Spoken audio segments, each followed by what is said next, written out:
Mi consuelo en la aflicción. Ella es mi consuelo en mi aflicción, porque tu dicho me ha vivificado. Salmo 119:50. Este es mi consuelo en la aflicción, que tu palabra me ha vivificado. Salmo 119:50, la Biblia de las Américas.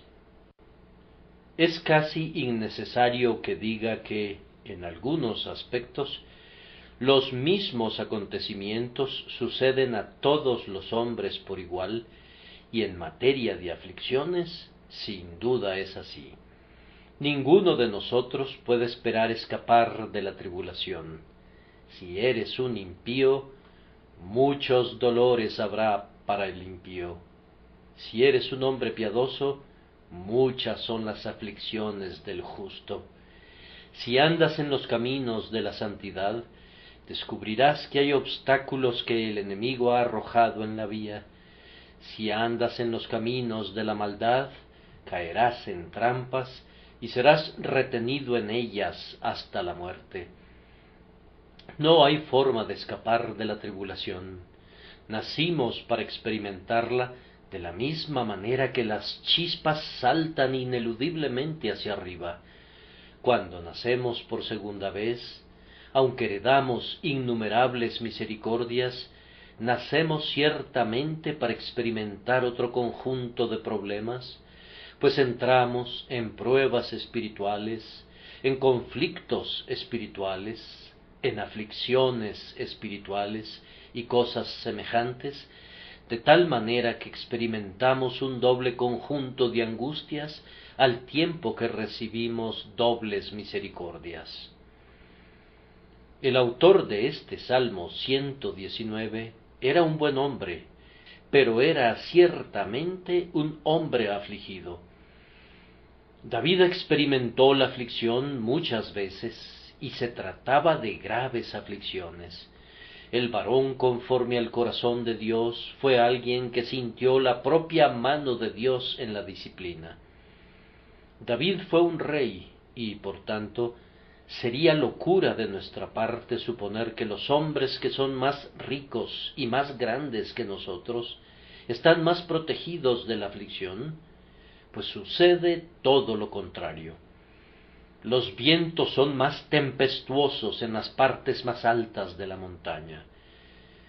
Pueden tener la seguridad de que ese estado intermedio por el que oraba Agur, no me des pobreza ni riquezas, es en general el mejor.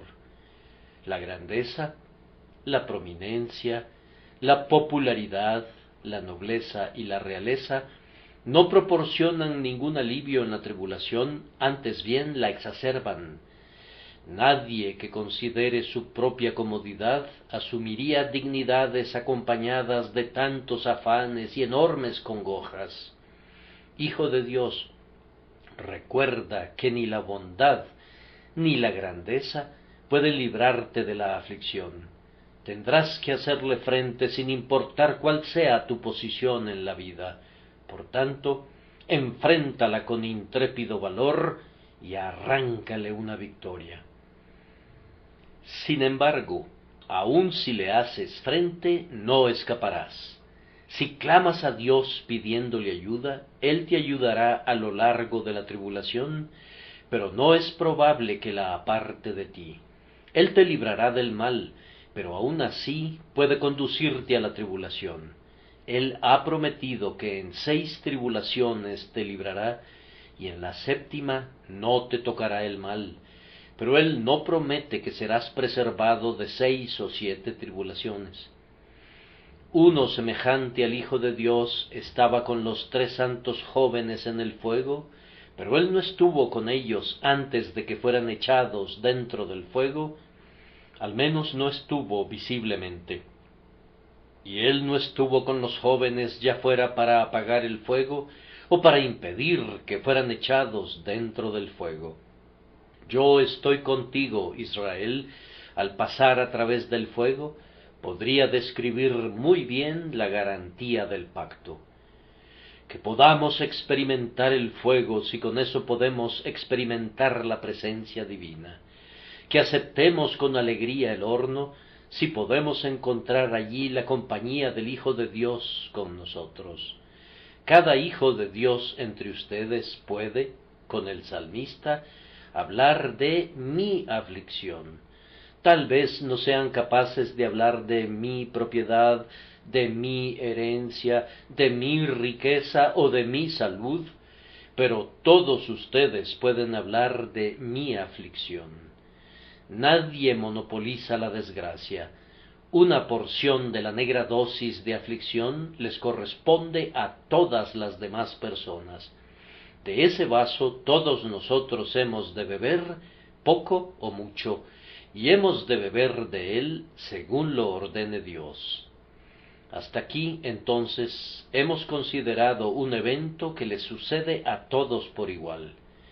Mi objetivo en este momento es mostrar la diferencia entre el cristiano y el mundano en su aflicción. Primero, los creyentes tienen un peculiar consuelo en su aflicción. Este es mi consuelo en la aflicción. En segundo lugar, ese consuelo proviene de una fuente peculiar, porque tu dicho me ha vivificado. Y, en tercer lugar, ese peculiar consuelo es valioso bajo muy especiales tribulaciones, tales como las que son mencionadas en el contexto. Primero, entonces, los creyentes tienen su peculiar consuelo en la aflicción. Este, dice David, es mi consuelo en la aflicción. Reflexionen en la palabra como indicando algo diferente de las consolaciones de otros hombres. El borracho toma su copa y cita a Salomón: dad la sidra al desfallecido y el vino a los de amargado ánimo. Y al momento de vaciar su copa, dice: ella es mi consuelo en mi aflicción. El avaro esconde su oro, sujeta su bolsa y la hace tintinear. Oh, la música de esas notas de oro. Y exclama: ella es mi consuelo en mi aflicción. Los hombres tienen en su mayoría un consuelo u otro. Algunos tienen consuelos permisibles, aun cuando sólo sean de menor calidad. Encuentran consuelo en la simpatía de los hombres, en la amabilidad doméstica, en la reflexión filosófica, en el contentamiento hogareño, pero tales consuelos generalmente fallan, siempre fallan, cuando la tribulación se torna sumamente severa. Ahora bien, de igual manera que el hombre perverso y el hombre mundano pueden decir de una cosa o de otra: esto es mi consuelo, el cristiano se hace presente y, llevando consigo la palabra de Dios rebosante de ricas promesas, dice: ella es mi consuelo en mi aflicción. Ustedes declaran cuál es su consuelo y yo declaro el mío. Ella es mi consuelo.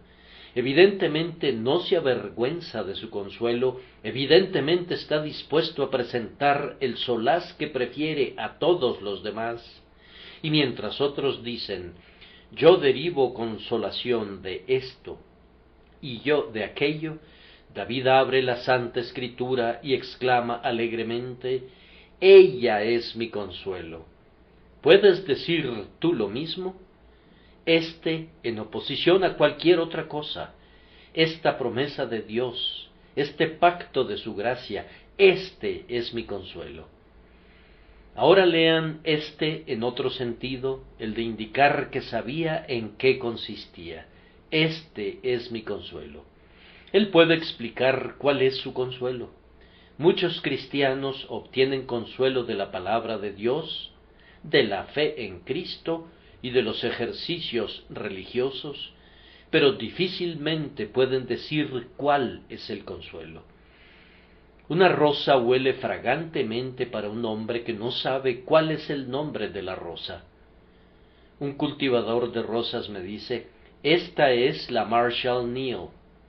Muchas gracias, querido señor, pero yo no sé quién es Marshall Neal, o quién fue, o por qué la flor ostenta ese nombre militar, pero yo puedo oler la rosa de todas maneras. Así, muchas personas no pueden explicar las doctrinas, pero las disfrutan. Después de todo, la experiencia es mejor que la exposición.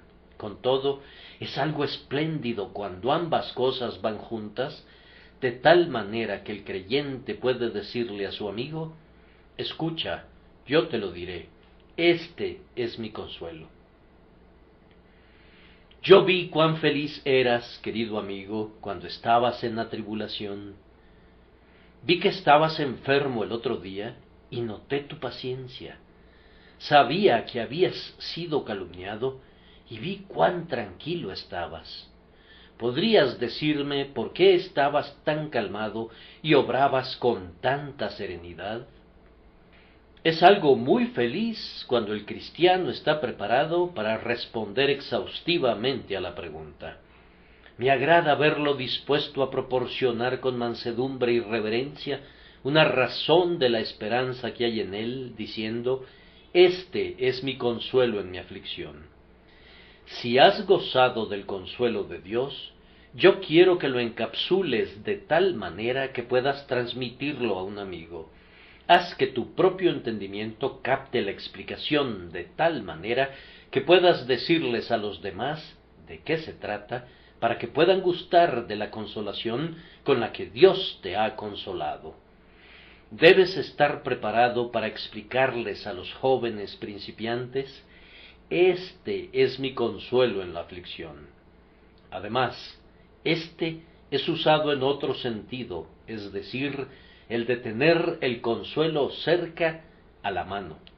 A mí no me gusta hablar de mi consuelo proveniente de Dios diciendo: aquel es mi consuelo, aquel es mi solaz que disfruté hace algún tiempo. Oh, no, no, no.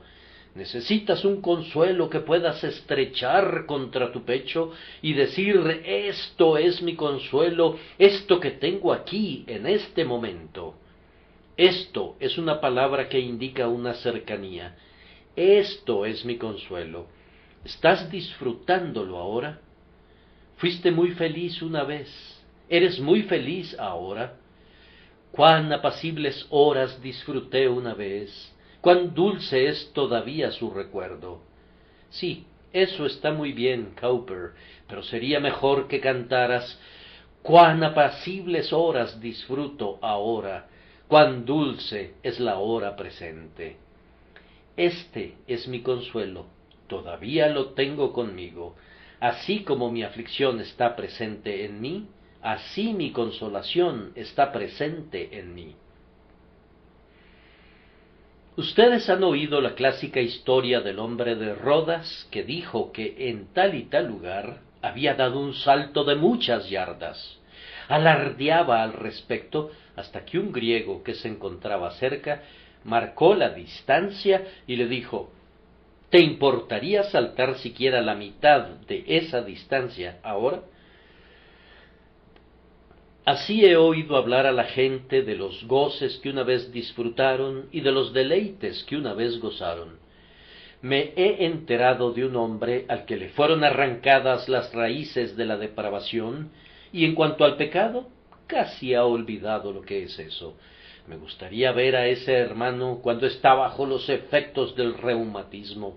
No quisiera que lo padeciera por mucho tiempo, pero me gustaría que sintiera una o dos punzadas para que pudiera ver si no permanecen algunas raíces de corrupción. Pienso que si fuera probado de esa manera, o aunque no lo fuera de esa precisa manera, si fuera probado de alguna otra manera, descubriría que había una o dos raicillas todavía en el suelo. Si se aproximara una tormenta, tal vez nuestro valiente marinero de tierra firme descubriría que no es tan fácil arrojar el ancla sobre la borda como ahora piensa que lo es. Tú te ríes de la plática sobre la perfección moderna, y yo también, pero me enferma. Yo no creo en ella. Es tan completamente contraria a lo que tengo que aprender cada día sobre mi propia indignidad, que siento un desprecio por ella. Ten tus consuelos siempre a la mano, y pídele a Dios que lo que fue una consolación hace años, sea todavía una consolación, de tal manera que puedas decir: este es mi consuelo en la aflicción.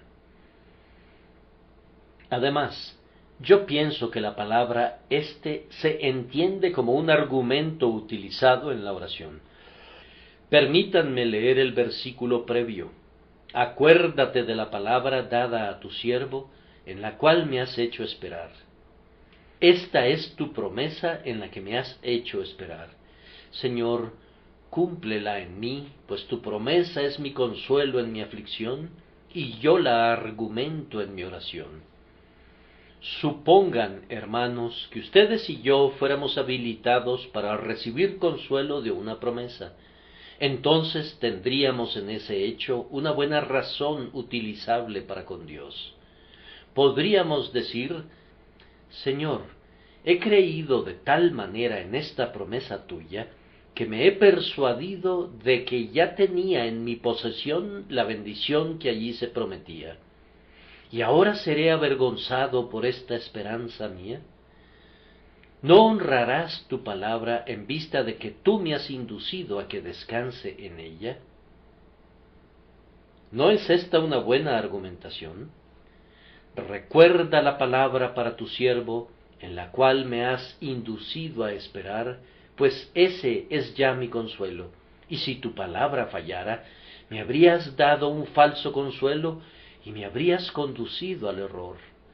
Oh Señor mío, puesto que he libado mi consuelo en la expectativa de lo que tú estás a punto de hacer, estás ciertamente comprometido y obligado para con tu siervo a que tú guardarás tu palabra.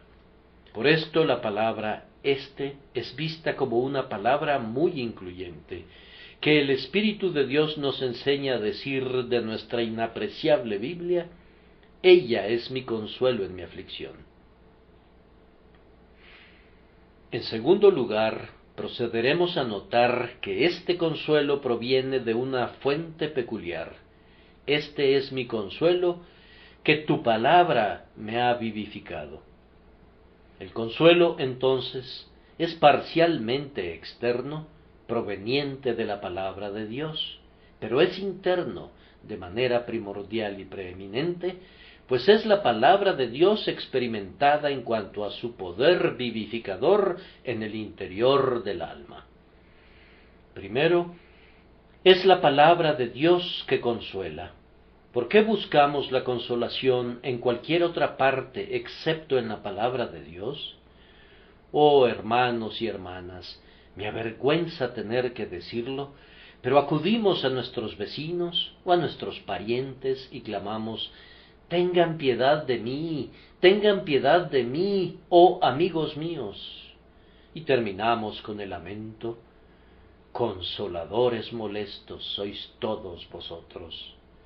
Tornamos a las páginas de nuestra vida pasada y allí buscamos el consuelo, pero esto también podría fallarnos. Aunque la experiencia es una legítima fuente de consuelo, con todo, cuando el cielo está oscuro y encapotado, la experiencia es propensa a administrar una renovada turbación. Si acudiéramos de inmediato a la palabra de Dios, y la escudriñáramos hasta encontrar una promesa adecuada para nuestro caso, encontraríamos alivio mucho antes. Todas las cisternas se secan, sólo la fuente permanece. La próxima vez que estén turbados, tomen su Biblia y díganle a su alma: alma, espérate y escucha lo que hablará Jehová Dios, porque hablará paz a su pueblo. ¿Lees una promesa y sientes? No, esa promesa difícilmente responde a mi caso.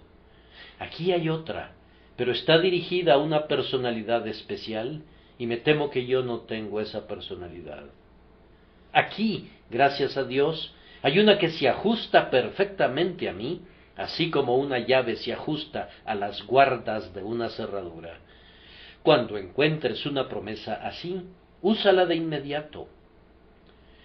John Bunyan retrata bellamente a un peregrino cristiano que fue recluido en el castillo del gigante Desesperación, al cual golpeaban con un garrote de manzano silvestre, hasta que una mañana Cristiano puso su mano contra su pecho y prorrumpió, como por sorpresa, en estas apasionadas palabras dirigidas a su compañero esperanzado: «¡Qué necio he sido al estar en esta pestilente mazmorra cuando podía pasear en libertad!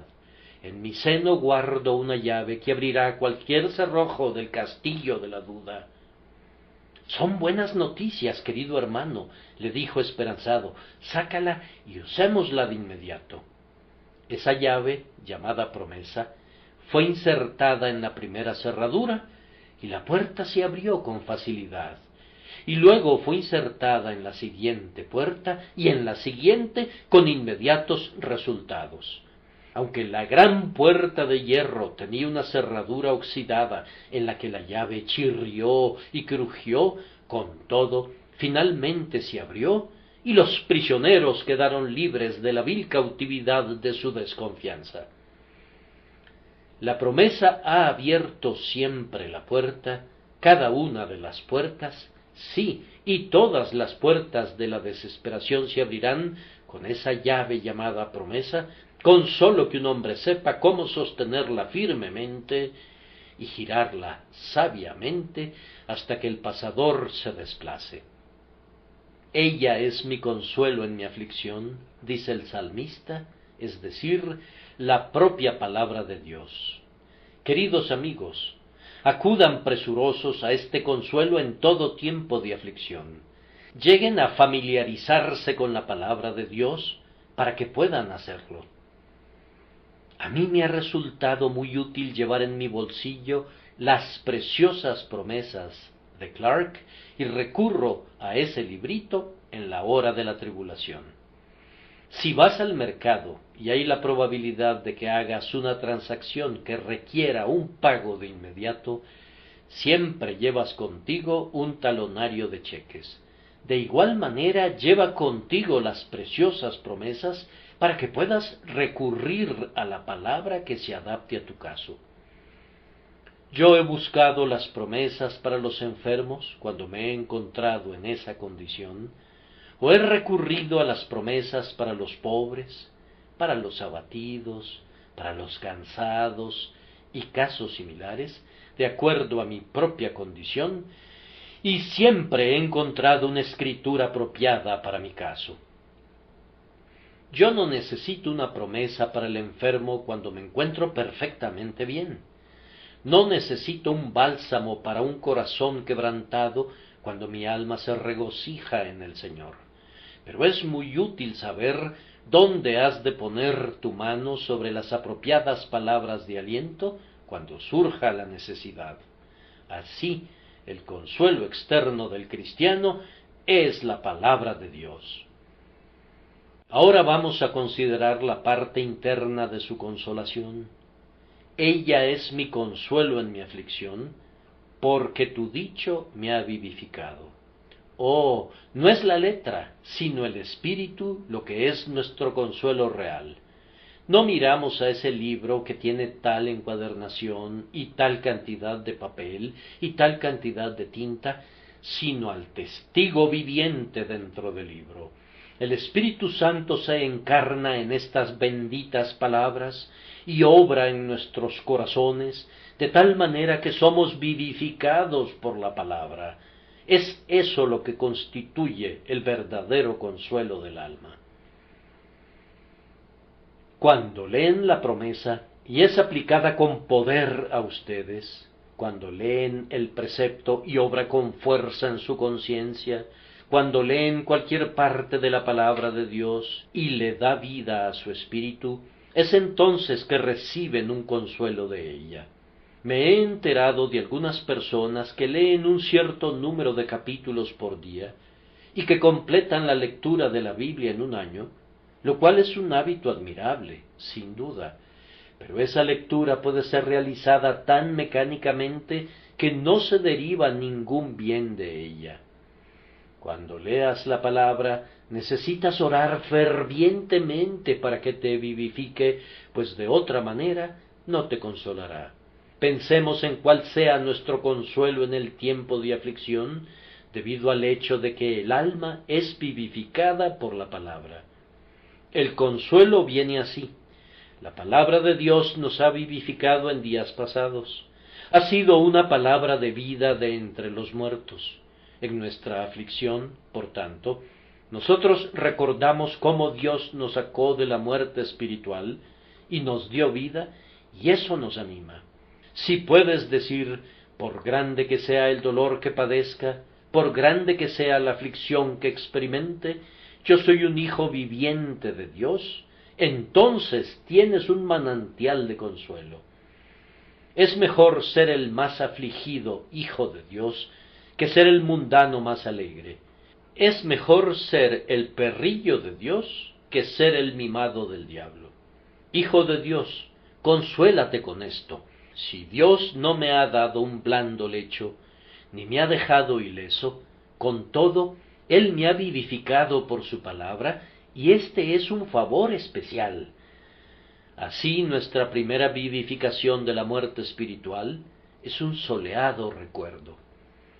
Después de que somos vivificados, necesitamos ser revividos en el deber, ser revividos en el gozo, ser revividos en todo ejercicio santo, y somos felices cuando la palabra nos da esta repetida vivificación.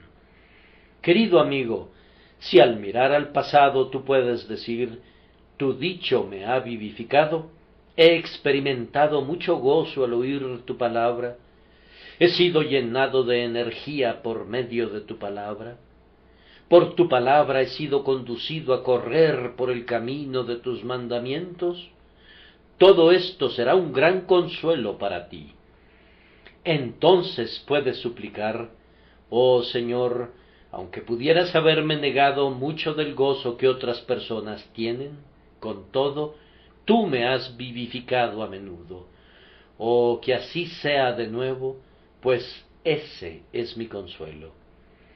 Espero estar dirigiéndome a muchos cristianos experimentados que pueden decir que la palabra de Dios los ha refrescado frecuentemente cuando se han encontrado en las profundidades de la turbación y que los ha arrebatado de las puertas de la tumba. Y si pueden dar este testimonio, saben cuánto consuelo hay en la vivificación por la palabra de Dios, y pedirán sentir de nuevo esa influencia vivificadora para poder tener así buen ánimo. Hermanos y hermanas, es algo muy extraño que cuando Dios quiere hacer algo, a menudo hace otra cosa. Cuando quiere consolarnos, ¿qué hace? Nos consuela. Sí y no. Nos vivifica y así nos consuela. Algunas veces el camino recto es una ruta tortuosa.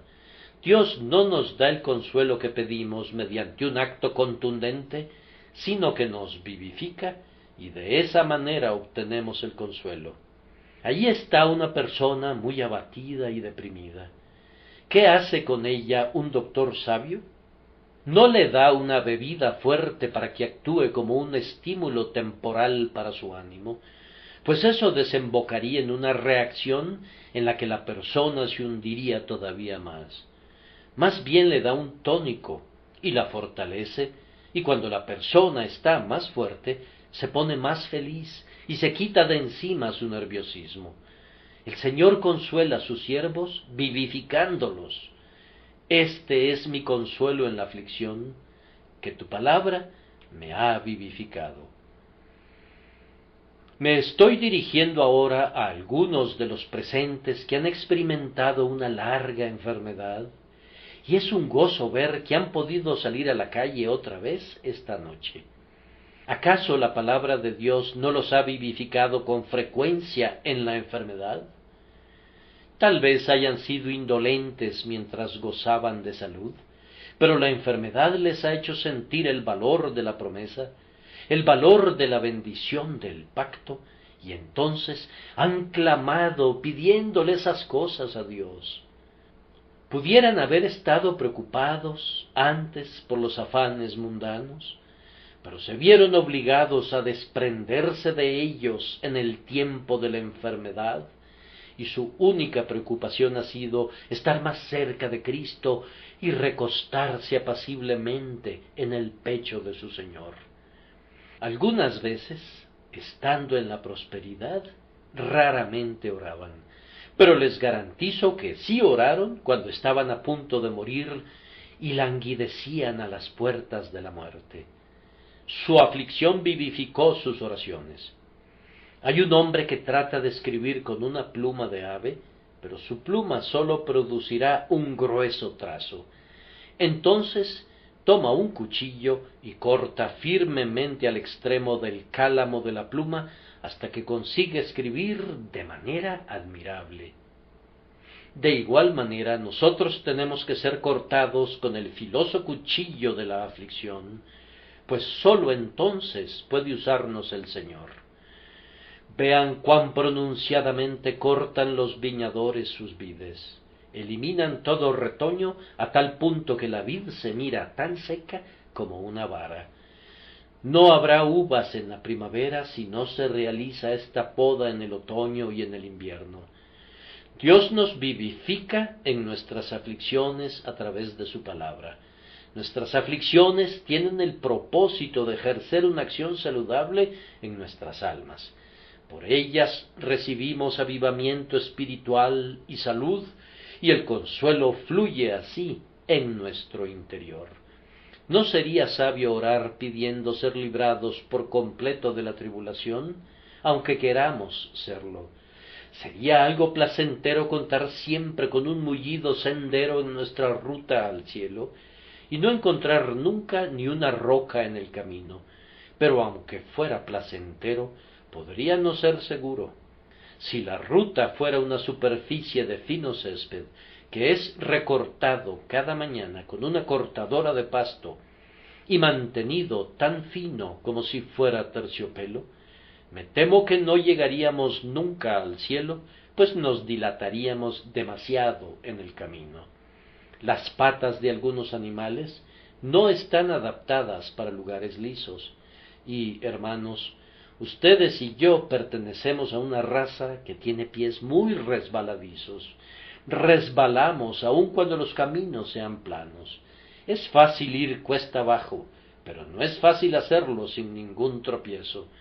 John Bunyan nos dice que cuando Cristiano atravesó el Valle de la Humillación, la lucha que sostuvo allí con Napoleón se debió, en gran manera, a los resbalones que sufrió al bajar por la colina que descendía al valle. Dichoso aquel que está en el Valle de la Humillación, pues el que está en el suelo no teme caer. Pero su felicidad dependerá, en gran manera, de cómo se vino abajo. Anda con cuidado, tú que estás en la cima de los montes del deleite y de la prosperidad. Despacio, no sea que por ventura tus pies se deslicen y sufras algún daño. Vivificación es lo que necesitamos, y si la obtenemos, incluso aunque nos llegue a través de la tribulación más aguda, podemos aceptarla alegremente.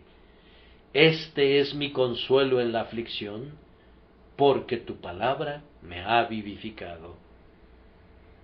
Por último, y muy brevemente, mencionaré que hay ciertas tribulaciones peculiares de los cristianos en las que este peculiar consuelo es especialmente excelente. Les pido amablemente que vean el Salmo y noten en el versículo 49 que el salmista sufría por una esperanza diferida. Acuérdate de la esperanza dada a tu siervo, en la cual me has hecho esperar. Esperar el cumplimiento de una promesa durante largo tiempo puede provocar que el alma desfallezca. La esperanza diferida enferma el corazón. En tales momentos, nuestro consuelo ha de ser este: tu palabra me ha vivificado. No he obtenido todavía lo que he pedido en mi oración, pero he sido vivificado mientras he estado orando. No he encontrado la bendición que he estado buscando, pero estoy seguro de que la recibiré, pues la práctica de la oración ya ha sido útil para mí. Este es mi consuelo ante la dilación de mi esperanza, que tu palabra ya me ha vivificado. Noten el siguiente versículo, donde el salmista se encontraba sufriendo la gran tribulación del escarnio. Los soberbios se burlaron mucho de mí. El ridículo es una prueba muy dolorosa. Cuando los altivos son capaces de decir algo en contra nuestra que duele, cuando se ríen, sí, y se ríen grandemente, y nos tratan como al lodo de las calles, eso es causa de una severa aflicción, y frente a ella necesitamos de un sólido consuelo. Si en ese momento sentimos que aunque la palabra de un hombre duela, la palabra de Dios vivifica, entonces somos consolados. Si somos conducidos con mayor ahínco a Dios al ser escarnecidos por los hombres, podemos aceptar muy alegremente su desprecio y decir: Señor, yo te bendigo por esta persecución que me hace partícipe de los sufrimientos de Cristo. Yo digo que ser vivificados por la palabra, cuando los impíos nos desprecian, se convierte en un consuelo para nosotros. En el versículo 53 verán que David experimentaba el problema de vivir en medio de grandes blasfemos y de hacedores de una maldad ostensible. David dice: horror se apoderó de mí a causa de los inicuos que dejan tu ley. Los vicios de ellos lo horrorizaban. Deseaba poder alejarse de su compañía y no ver ni oír nunca las cosas que lo acongojaban tanto. Pero si la propia visión y el sonido del pecado nos conducen a orar y nos obligan a clamar a Dios, el resultado es bueno, sin importar cuán doloroso pudiera ser el proceso. Si los hombres no maldijeran nunca en las calles, no seríamos conducidos a clamar a Dios con tanta frecuencia para que perdone sus palabras obscenas. Si ustedes y yo pudiéramos estar siempre encerrados en una torre de cristal y no ver nunca el pecado, ni oír nada con respecto a él, podría ser algo malo para nosotros. Pero si, cuando nos vemos forzados a ver la perversidad de los hombres y a oír sus maldiciones y denuestos, podemos sentir también que la palabra de Dios nos está vivificando, aun por nuestro horror al pecado, eso es bueno para nosotros. Tenemos un gran consuelo en esta especie peculiar de aflicción, aunque es sumamente doloroso para las personas de tierno corazón y de puras y delicadas mentes que moran cerca de Dios. Basta que lean el versículo 54 y verán indicada allí otra de las tribulaciones de David. Cánticos fueron para mí tus estatutos en la casa en donde fui extranjero. David vivió muchos cambios.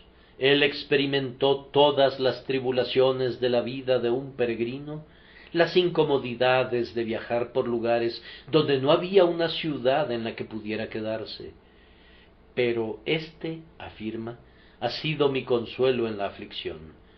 Tu palabra me ha hablado de una ciudad que tiene fundamentos. Tu palabra me ha asegurado que si bien soy un extranjero en la tierra, también soy un ciudadano del cielo.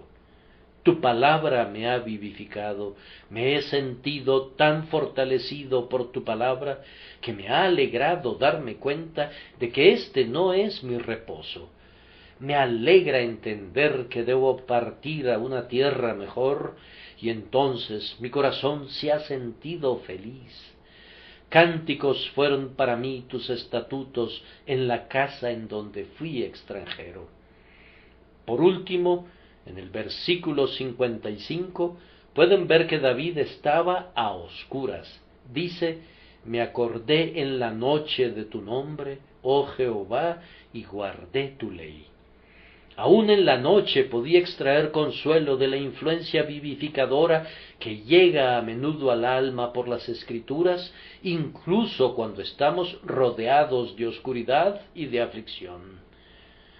No voy a regresar a ese terreno de nuevo, pero es cierto que cuando nuestra alma está envuelta en congoja, a menudo se vuelve más activa y más agraciada que cuando está recibiendo el sol de la prosperidad. Entonces, en todo momento, queridos amigos, su consuelo y el mío es la palabra de Dios que es depositada en nuestros corazones por Dios el Espíritu Santo y que nos vivifica para el crecimiento de nuestra vida espiritual. No traten de huir de sus tribulaciones, no se inquieten por sus afanes, no esperen que este mundo produzca rosas sin espinas, no esperen impedir que broten los cardos y las espinas. Oren pidiendo la vivificación. Pidan que les venga esa vivificación no por medio de nuevas revelaciones ni por una fanática excitación, sino por la propia palabra de Dios, apaciblemente aplicada por su propio Espíritu. Así vencerán todas sus pruebas y triunfarán en sus dificultades y entrarán en el cielo entonando aleluyas para la diestra y el santo brazo del Señor que dan la victoria.